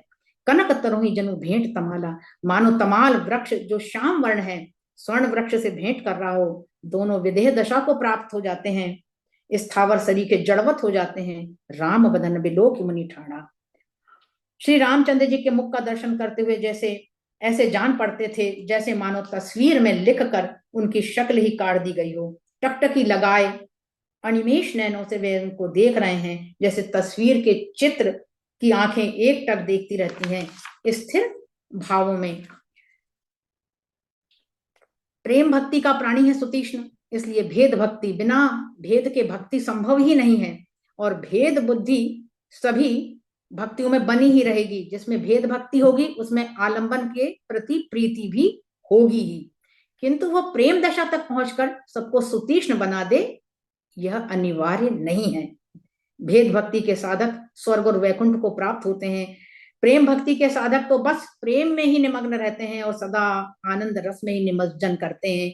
यही कारण है कि गोस्वामी जी ने राम के रूप की बहुत अधिक चर्चा की है, उनके सौंदर्य को ऐसा दिखाया है कि देखते ही लोग उसमें मुग्ध हो जाते हैं। अब सुतीक्ष्ण मुनि के साथ यहां से भगवान राम सुतीक्ष्ण मुनि के गुरु अगस्त्य ऋषि के आश्रम में चलते हैं और सुतीक्ष्ण जी राम जी से कहते हैं कि अब हम चल रहे हैं अपने मार्ग पर, आप मुझे कुछ कथा सुनाइए, कुछ भगवत चर्चा की जाए। तो पंथ कहत निज भक्ति अनुपा, मुनि आश्रम पहुंचे सुर भूपा। और भगवान भी बड़े दयालु हैं, कृपालु हैं, सहज हैं, सरल हैं और सुतीक्ष्ण की इस चतुरता को जान जाते हैं और रास्ते का यह मार्ग इसी प्रकार से भगवत चर्चा में व्यतीत हो जाता है। और फिर यहाँ बड़ा सुंदर एक प्रसंग आता है। अगस्त के आश्रम में प्रवेश करने से पहले यहाँ सुतीक्ष्ण मुनि अपने गुरु के पास पहुंचते हैं और वो कहते हैं कि दिन रात आप जिनका स्मरण करते थे, साधना करते थे, राम लक्ष्मण वैदेही, सुनिए मैं उनको यहाँ लेकर आया हूं। सुनत अगस्त तुरंत उठी धाये, हरि बिलो की लोचन जल छाए। जो प्रेम होता है, हृदय में राम थे, उनके स्वरूप को आजान भुज सर चाप धर उनका विग्रह था, उसे आज समक्ष देखा। सुनत अगस्त तुरंत उठी धाये। सब प्रभु के दर्शन कर रहे हैं, अगस्त जी उन्हें निहार रहे हैं। यह विभाव है जो भगवत विषयक रति का सूचन न करके भगवान की वत्सलता, कृपा आदि विभावन तो कारण रहती है, शारीरिक अभिव्यक्ति है, मन के भाव शरीर से प्रकट हो रहे हैं अश्रु बनकर। गोस्वामी जी ने सुंदर सात्विक भावों की यहाँ योजना की है। यहाँ पर अगस्त से मिलन होता है भगवान राम का, बहुत ही सुंदर यहाँ पर प्रसंग है। महर्षि अगस्त का जो आश्रम है वह निशाचरों के अत्याचारों से बचने के लिए तपस्वियों का एक महान संबल था, ऐसा कहा जाता है। अगस्त के आध्यात्मिक तेज के प्रभाव से वहां क्रूर कर्म राक्षसों का जोर नहीं चलता था। ऋषियों की राष्ट्र सेवा का एक और भी महत्वपूर्ण पहलू था। देश के अनार्य भागों में आर्य संस्कृति के वे अग्रिम प्रचारक थे, मात्र तत्ववेत्ता या निष्क्रिय विचारक नहीं। अगस्त्य धर्म के उद्योगशील किंतु निशस्त्र प्रसारक भी थे। जहां एक और आर्यों के राज्य नरभक्षी राक्षसों से भरे जंगलों से घिरे हुए थे, अगस्त जैसे ऋषियों ने अपनी तपस्या की परिसमाप्ति के लिए इन्हीं वन प्रदेशों को चुना। स्वभावतः वहां की वन्य जातियों ने इनका प्रतिरोध कर त्रस्त करना भी ने प्रारंभ किया। इसकी सूचना राजा तक पहुंचा दी जाती थी। इस प्रकार इन ब्राह्मण तपस्वियों को संरक्षण प्रदान करने के लिए वन्य प्रदेशों से क्रूर अनार्य जातियों का सफाया और आर्यों के प्रभाव क्षेत्र का उत्तरोत्तर विकास भी हुआ।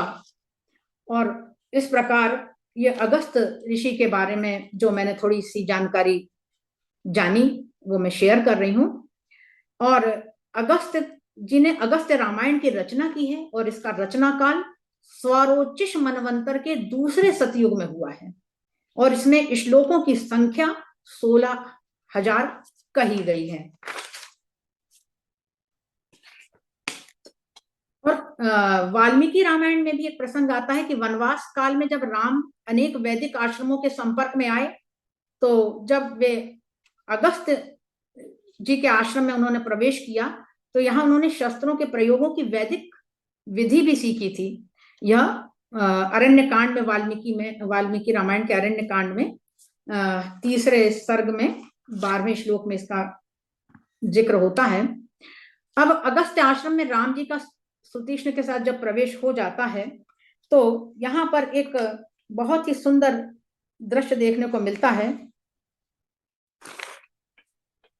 भगवान राम का संवाद होता है यहाँ अगस्त्य जी से। तब रघुवीर कहा मुनि पाही, तुम सन प्रभु दुराव कछु नाही, तुम जानहु जही कारण आयो, ताते तात न कही समझायो। अगस्त्य जी से भगवान कहते हैं, प्रभु आप तो सब कुछ जानते हैं, त्रिकालज्ञ हैं, आपको मेरे आने का, इस वन में आने का कारण छिपा नहीं है। मैंने इसलिए आपसे कुछ कहा नहीं, क्योंकि आप तो पहले से ही सब कुछ जानते हैं।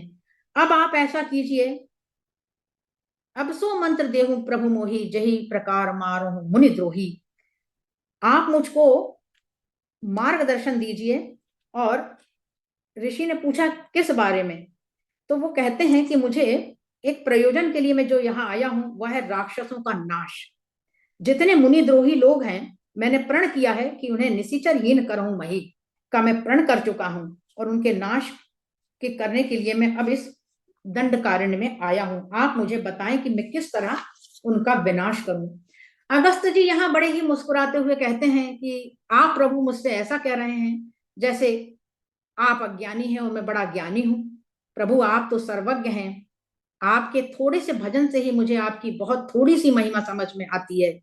तुम रही भजन प्रभाव अघारी, जानो कछुक महिमा तुम्हारी। आपकी तो महिमा अनंत है प्रभु, संभव है कि एक बार पृथ्वी के धूल के कणों को कोई गिन ले। आपकी लीलाएं, चरित्र, गुण, महिमा आपकी तो अनंत है। आपकी कृपा ही के कारण थोड़ा बहुत आपको जान पाया हूं। मेरी साधना भी आपकी कृपा के कारण ही हो पा रही है। भजन कर रहा हूं, मन लग रहा हूं, आप ही की इच्छा से हो रहा है। तुम्हारे भजन प्रभाव अघारी। यहाँ ऋषि कहते हैं प्रभु आपको मैं, आप कौन है, कैसे हैं, मैं बताता हूं। यहाँ भगवान के कर्ता धर्ता संघर्ता सभी स्वरूप को वे उद्घाटित करते हैं। उम्र तरु विशाल तब माया, फल ब्रह्मांड अनेक निकाया। तुम रही यहाँ पर एक गोस्वामी जी ने बहुत ही सुंदर काव्य का बिंब प्रस्तुत किया है। बहुत ही सुंदर भाव है यह, उम्री तरु विशाल तब माया। यूं शब्दों से अधिक जो बिंब है, अधिक संदर्भ सापेक्ष होते हैं, और वे अपने भावार्थ को लेकर एक बहुत ही सशक्त रूप में अपने भाव की अभिव्यक्ति करते हैं। और वे भाव का एक सार्थक टुकड़ा भी कहे गए हैं काव्य की भाषा में, यदि व्याकरणिक भाषा में इसको बोलूं। और इसी की यहाँ प्रस्तुति है, उम्री तरु विशाल तव माया, फल ब्रह्मांड जीव अनेक निकाया।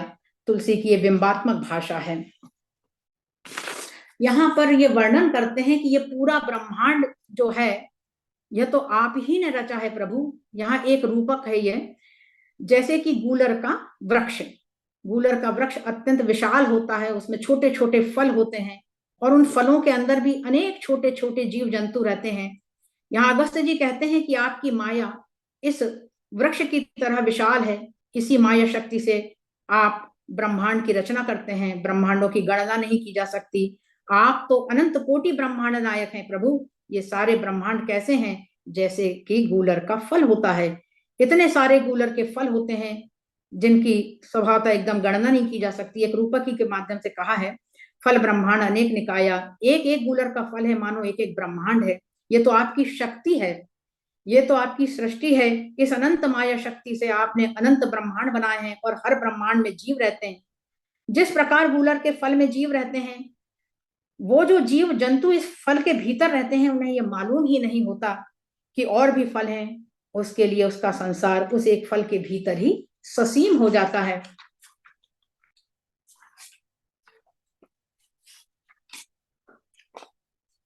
अब यहाँ पर एक बहुत ही जीव चराचर जंतु समाना, भीतर बसही न जानही आना, ते फल भक्षक कठिन कराला, तव भय डरत सदा सो काला। यहाँ काल को अनेक भाव दिए हैं, जैसे कि कालोस्मि लोक क्षयकृत प्रबद्धो, लोगों का विनाश करने वाला विशालाकृति काल पुरुष। काल भी ईश्वर को ही कहा है। काल का कालत्व उन्हीं का अंश है। उसका अस्तित्व और क्रिया राम की इच्छा के अधीन है। राम काल के भी काल हैं। उमा काल मर जा की इच्छा, सो प्रभु जन कर कीनी परीक्षा। राम के शक्ति रूप होने के कारण ही उसे तुलसी ने उसका कोदंड भी कहा है। लव निमेश परमाणु जुग, वर्ष कल्प सर चंड, भजसी न मन तेहि राम को काल जासु कोदंड। काल को लेकर राम का भक्त काल धर्म के प्रभाव से वैसा ही अछूता रहता है जैसे रहता है। काल धर्म नहीं व्यापही ताही, रघुपति चरण प्रीति अति जाही। इस प्रकार यहाँ काल को इस संदर्भ में भी देखा गया है। और यहाँ हमारे लिए भी उतना ही है जितना हम देखकर इंद्रियों से ग्रहण करते हैं। हमको लगता है कि यह ब्रह्मांड उतना ही है। ब्रह्मांडों की गणना नहीं की जा सकती। ते फल भक्षक कठिन कराला। उस छोटे से जगत के सिवाय हम कुछ नहीं जानते। हम जीव भी वैसे ही हैं, और काल का हमेशा हमें भी डर लगा रहता है। कालो जगतः भक्षक, काल में सब समा जाता है। सारे जीवों को भय लगा हुआ है। एक दिन हमारा मरण निश्चित होगा। यही हमारी जीव बुद्धि है। ब्रह्मांड आपकी रचना है। ब्रह्मांडों में सारे जीव रहते हैं, और जीव का जन्म मरण आप सब जानते हैं। भूता नाम अगतिम गतिम, सारे जीवों का हिसाब आप रखते हैं प्रभु। आप सारे लोगों के स्वामी हैं। तुम सकल लोकपति साईं। अगस्त्य जी का कहना है कि आप मनुष्य रूप में हैं, लेकिन जो आपका वास्तविक स्वरूप है वह मुझे मालूम है, मैं जानता हूं। ऐसे आप सब कुछ जानने वाले, सब कुछ करने वाले आपको मैं क्या बताऊं। कैसे राक्षसों को मारा जाए, आप तो ऐसे मुझसे पूछ रहे हैं सामान्य मनुष्य की तरह। प्रभु यहाँ अगस्त्य जी कुछ बात को थोड़ा सा गोलमोल करके घुमा देते हैं, और वे कहते हैं कि आप तो मुझे वर दीजिए। आप तो देने वाले हैं प्रभु। यह वर मांगू कृपा निकेता, बसऊं हृदय श्री अनुज समेता। आप लक्ष्मण और जानकी के सहित मेरे हृदय में निवास करते रहें, और अविरल भक्ति मुझे दें। अविरल भक्ति विरति सत्संगा, चरण सरोर हो प्रीति अभंगा। आप तो मुझे वर दीजिए। आप हमें मिल जाएंगे अगर आप हमें भक्ति देंगे। तो प्रभु आपको जो सबसे प्रिय है वो भक्ति ही है। भक्ति दीजिए। वैराग्य विरति अनुराग दोनों साथ साथ चलता है। जितना जितना अधिक अनुराग बढ़ेगा भगवान में, उतना उतना अधिक वैराग्य बढ़ेगा। संसार से सत्संग सत्संग दीजिए। सत्संग इन दोनों का मूल है। सत्संग करेंगे तो मालूम होता है कि संसार की वास्तविकता क्या है। सत्संग ही वह स्थल है जहां पर ज्ञात होता है भगवान से हमारा क्या नाता है, उनकी क्या भूमिका है, हमारे जीवन में क्या परिवर्तन आता है। अगस्त्य जी कहते हैं आपके चरणों में प्रीति दीजिए। अविरल भक्ति विरति सत्संगा। भक्त श्री राम के पारमार्थिक अर्थात सगुण स्वरूप का साक्षात करके ही संसार सागर के पार उतर सकता है। राम का यथार्थ ज्ञान प्राप्त होने से जागने पर जैसे स्वप्न की सृष्टि नष्ट हो जाती है, वैसे ही संसार की माया छूट जाती है। भक्त को यह बोध केवल राम कृपा से ही होता है। तुम्हारी कृपा तुम्ही रघुनंदन, जान ही भगत भगत उर चंदन।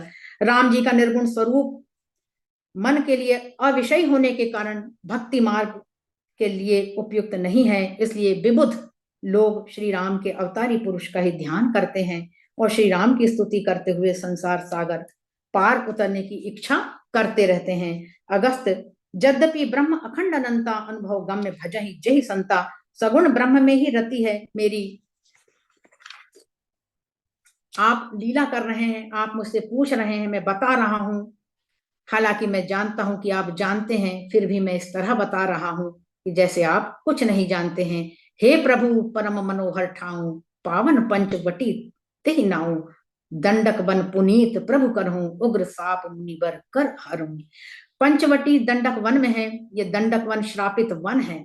गौतम ऋषि ने दंडक नाम के राजा को कठोर श्राप देकर उस वन को उजाड़ होने का एक श्राप दे रखा था, जो राजा की गलती के कारण उसे मिला। इस प्रकार पंचवटी निवास का परामर्श अगस्त्य जी द्वारा दिया गया। जिस प्रकार विश्वामित्र जी के समान ही इस यह दूसरे ऋषि थे। उन्होंने राम के लिए राक्षस अभियान का दूसरा सोपान तैयार किया। राम अगस्त्य ऋषि के परामर्श से ही राक्षस राज्य के प्रवेश द्वार पंचवटी में रहने का निश्चय करते हैं, और इस बीच गीधराज से भेंट होती है। और गोदावरी निकट प्रभु रहे परण ग्रह छाई। पिता के परम मित्र हैं गृधराज जटायु, और पंचवटी निवास से पूर्व राम का इनसे परिचय होता है। और जो भावी सीता हरण से संबंधित कथांश की भूमिका यहाँ तैयार होती भी दिखलाई देती है। इस प्रकार अगस्त्य मुनि के आश्रम में प्रभु से के आश्रम में पहुंचकर प्रभु वहां से पंचवटी की तरफ प्रस्थान करते हैं। अब बड़ा सुंदर प्रसंग है ये इस सोपान का। इसे मैंने जैसा समझ सकी हूं उस हिसाब से मैं इसे समझाने की कोशिश करूंगी। यह राम गीता इसे कहा गया है। एक बार प्रभु सुख आसीना, लक्ष्मण वचन कहे छलहीना। सुर नर मुनि सचराचर साई, मैं पूछूं निज प्रभु की नाई। गोस्वामी जी लिख रहे हैं कि भगवान एक बार प्रभु राम सुख आसीना, संपूर्ण रामचरित मानस का प्रतिपाद्य विषय है राम का प्रभु होना। यहाँ प्रभु से ही संबोधित किया है, और राम का प्रभु होना जिसकी प्रभुता के परे फिर कुछ नहीं है। यहाँ गोस्वामी जी वही प्रभु शब्द को यहाँ लिखा है, और आगे वे लिखते हैं कि वो प्रभु कैसा है, जो अखिल विश्व की अंतरात्मा में निवास करता है। जैसे गोपियां कहती हैं कृष्ण से, हम जानते हैं कि आप अखिल विश्व के, आप केवल यशोदानंदन ही नहीं हैं, आप अखिल विश्व की आत्मा में निवास करने वाले हैं। न खलु गोपिकान नंदनो भवान, अखिल देहि नाम अंतरात्म दृक्।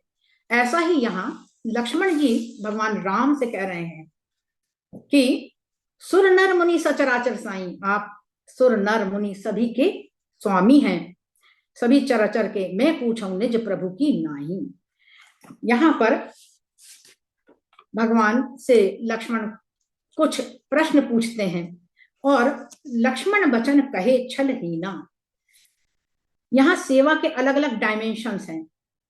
एक निमित्त है राम जी से लक्ष्मण जी का ये वार्ता करना, वनवास की अवधि है, और प्रभु के साथ सबसे अधिक समीपता जो इस वनवास की अवधि में लक्ष्मण को प्राप्त हुई है, उसका वे पूर्ण लाभ लेना चाहते हैं, उस सेवा का। और एक हेतु यह भी है कि वनवास के समय मां सुमित्रा ने कहा था कि तुम्हारे ही भाग राम बन जाहूं, दूसर हेतु तात कछु नाही। जितने तुम्हें सेवा के वहां अवसर मिलेंगे तुम उन्हें करना। और यहाँ पर सकल प्रकार विकार बिहाई, मन क्रम वचन करें सेवकाई। और लक्ष्मण फिर प्रश्न करते हैं, जैसे वे पूछते हैं, मोहि समझाई कहूं सोई देवा, सब तज करहूं चरण रज सेवा। कहूं ज्ञान विराग अरु माया, कहूं सो भक्ति करहूं जहि दाया। ईश्वर जीव भेद प्रभु सकल कहूं समझाई, जाते होई चरण रति सकल शोक मोह भ्रम जाई। वे भगवान से कुछ पूछ रहे हैं। वे पूछ रहे हैं कि ज्ञान क्या है, विराग क्या है, माया क्या है, भक्ति क्या है, और ईश्वर और जीव के भेद। इस प्रकार से वे 5 प्रश्न राम जी से कर रहे हैं। और इन प्रश्नों के करने से वे कहते हैं कि जाते होई चरण रति, मेरी और आपके अंदर प्रीति बढ़ेगी, प्रेम बढ़ेगा, और उसमें माधुर्य आएगा। और मैं उस सब के बाद जाते हुए चरण रति शोक मोह भ्रम जाई, मेरे शोक मोह और भ्रम ये सब दूर हो जाएंगे। यहाँ भगवान लक्ष्मण जी को उत्तर देते हैं, थोर ही मह सब कहूं बुझाई, सुनहु तात मति मन चित लाई। मैं अरु मोर तोर ते माया, जही बस कीन्हे जीव निकाया। गो गौचर जहां लगी मन जाई, सो सब माया जाने उबाई। तही कर भेद सुनहु तुम सो, विद्या पर अविद्या दो। यहाँ भगवान कहते हैं अत्यंत संक्षेप में सूत्रवत, लक्ष्मण मैं तुम्हें कुछ सुनाऊंगा, और जैसे सुनने के लिए तुम्हें मति मन और चित्त को बिल्कुल एकाग्र करते हुए सुनना है। और फिर वे कहते हैं कि मैं अरु मोर तोर ते माया, जही बस कीन्हे जीव निकाया। यहाँ पर माया का बड़ा विशद वर्णन है इस राम गीता में। और इसके पहले भी मानस में माया शब्द की बहुत लंबी चौड़ी व्याख्या में कई प्रसंगों में देखने को मिलती है। ब्रह्मांड निकाया निर्मित माया, ईश्वर की कार्यत्री शक्ति के रूप में हमें बालकांड में सुनने को मिलती है। और फिर वहीं इसी माया के कारण शिव चतुरानंद जाहि डराई, अपर जीव के लेखे माही उत्तरकांड में भी हमें ये सुनने को मिलता है। और यही माया जो है हमें यहाँ देखने को मिलती है, जब भगवान ब्रह्मा भी इस माया को कीन मन ही मन विचार विधाता, माया बस कभी कोविद ज्ञाता। ये माया ऐसे ऐसे गुणी ज्ञानियों सबको अपने वशीभूत करती है। माया का बड़ा विस्तार में वर्णन है और लगभग सभी प्रसंग, सभी सोपानों में हमने इसको कहीं ना कहीं इसको पढ़ा है। और यह माया जो है इसकी बड़ी प्रबल सेना है। और इसी माया को अब हम इस सोपान में जो है थोड़ा इसका अध्ययन करेंगे। मैं अरु मोर तोरते माया, जही बस कीन्हे जीव निकाया। सारे जीवों को इस माया ने अपने वश में किया है। यहाँ माया के लिए मैं और मेरा दो वृत्तियां हैं, दो गलत भाव हैं, वही माया है। यहाँ वस्तु के रूप में माया का वर्णन नहीं है, ये भावना के रूप में है। अविद्या माया को हमारे भीतर की वृत्ति कहा है, और वह वृत्ति है मैं और मेरा। इसे और अच्छे से समझने के लिए यदि हम ब्रह्म सूत्र के अध्यास भाष में शंकराचार्य जी ने जो लिखा है उसमें कहा है, अहम इदम मम इदम नैसर्गिकोयम लोक व्यवहार मिथ्या ज्ञान निमित्तः। इस कथन के अनुसार यह मैं हूं और यह मेरा है, ये मेरा है और ये बड़ा नैसर्गिक है। ये भाव वे कहते हैं ये स्वभावता है, इसे किसी ने बनाया नहीं है। यह अनादिकाल से सारा व्यवहार इसी तरह चलता चला आ रहा है। इस प्रकार की स्वाभाविक सांसारिक व्यवहार मिथ्या ज्ञान, जैसे शंकराचार्य कहते हैं ये मिथ्या ज्ञान है, जैसे गोस्वामी जी ने अज्ञान कहा है, के कारण होता है, जिसे वे अध्यास, सुपर इम्पोजिशन, एक वस्तु पर दूसरी वस्तु का आरोप, इसे ही अध्यास कहा गया है। यही मैं और मेरे का भेद कराती है, यही अविद्या माया कही गई है। अविद्या माया गलत समझ, गलत अवधारणा का नाम है। मैं और मोर तोरते माया, अहम और मम के बारे में जो भ्रांति है, गलत समझ है, वही अविद्या माया है। अविद्या अर्थात अज्ञान। जहां पर अज्ञान है वहां पर सत्य का ज्ञान तो हो ही नहीं सकता।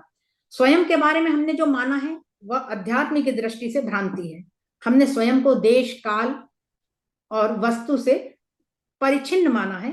जहां मेरा शरीर है बस वही मैं हूं, इस शरीर में ही मैं हूं, मतलब इस शरीर रूपी वस्तु में ही मैं हूं, इसके बाहर की वस्तु में मैं नहीं हूं।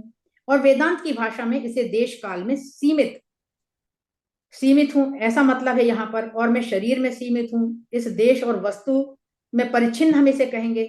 और हम ऐसा ही मानते हैं अपने अस्तित्व को, काल में सीमित करके देखते हैं, स्थान में सीमित करते हैं, शरीर में सीमित करके हम इसको सीमाओं से घिरा हुआ ससीम करते हैं।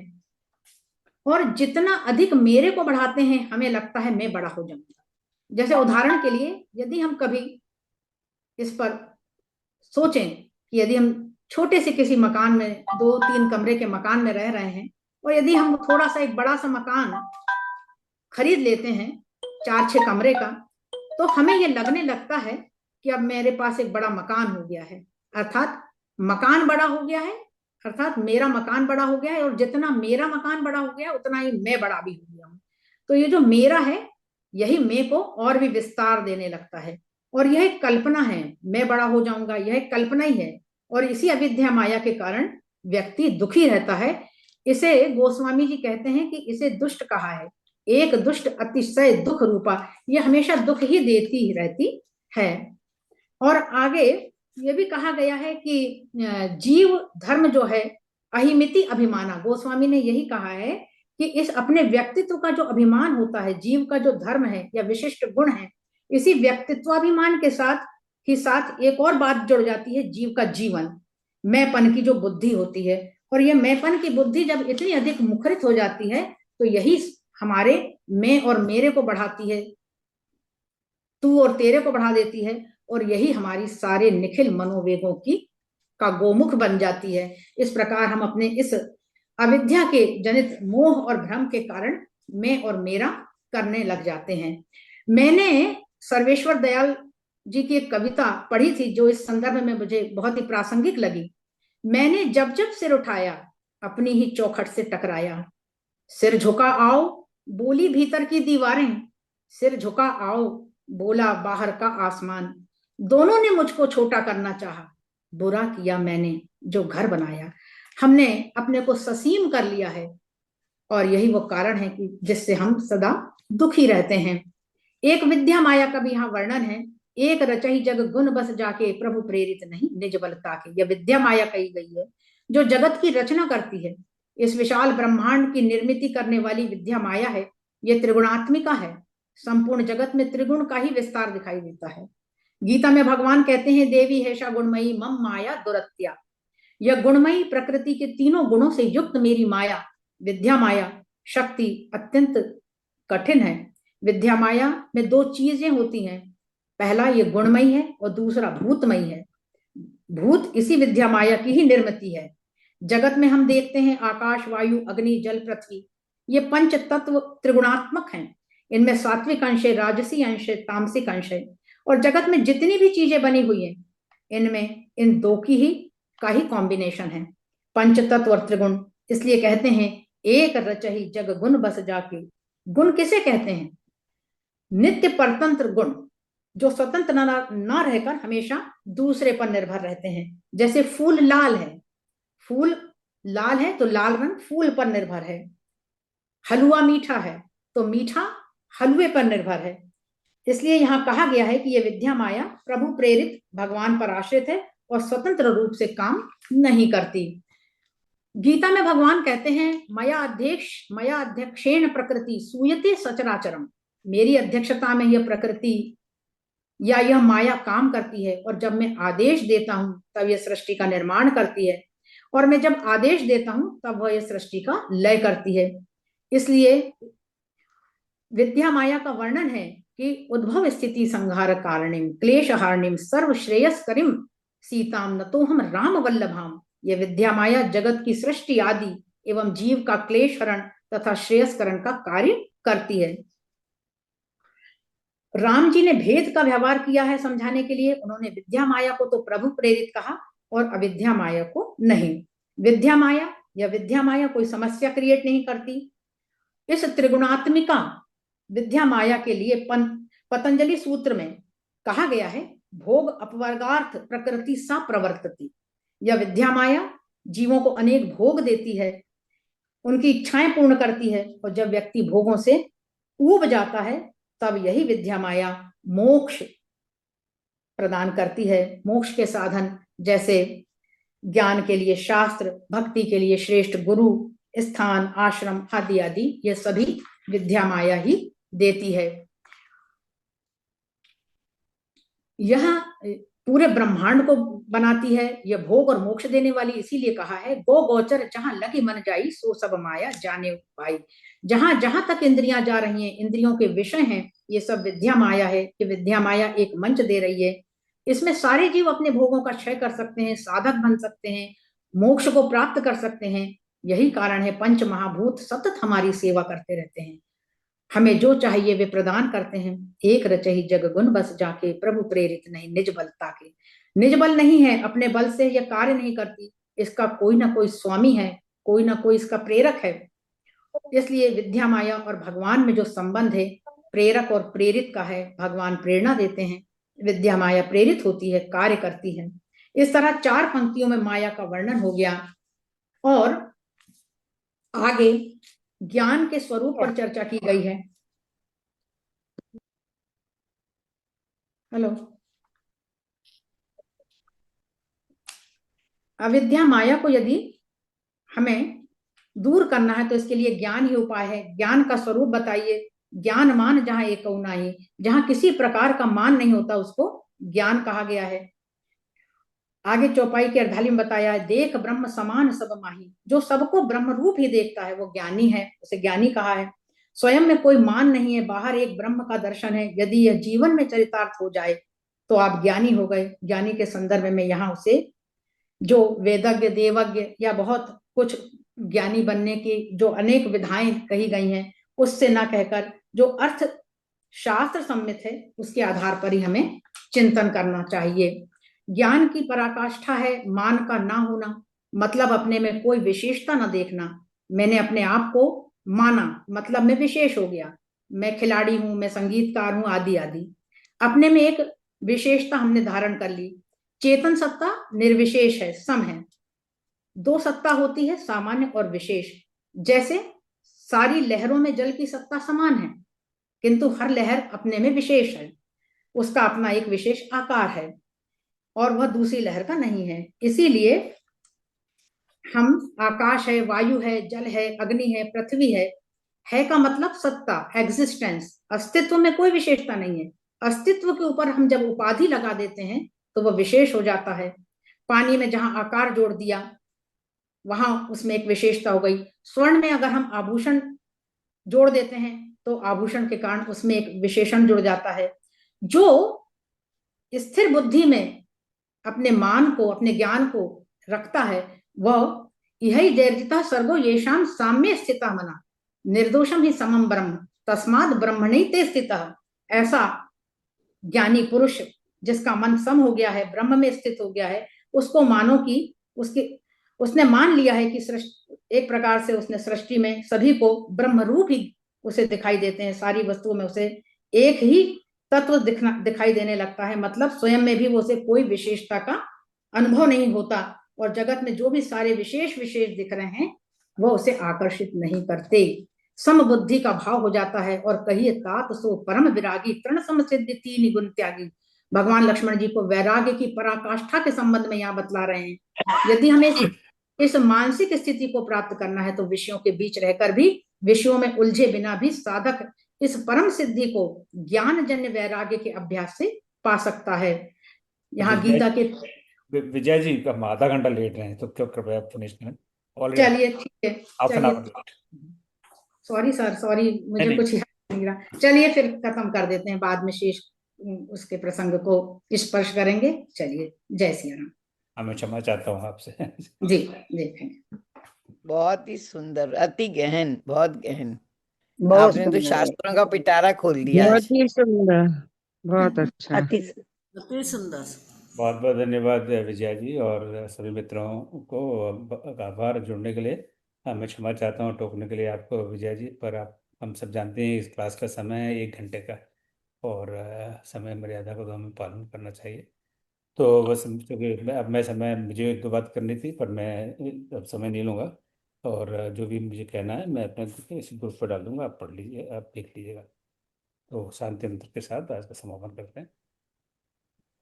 ओम सर्वेषां स्वस्तिर्भवतु, सर्वेषां शान्तिर्भवतु, सर्वेषां पूर्णं भवतु, सर्वेषां मङ्गलं भवतु। ओम सर्वे भवन्तु सुखिनः, सर्वे सन्तु निरामयाः, सर्वे भद्राणि पश्यन्तु, मा कश्चित् दुःखभाग् भवेत्। ओम अस्तु मा सद्गमय, तमसो मा ज्योतिर्गमय, मृत्योर्मामृतं गमय। ओम शांति शांति शांति।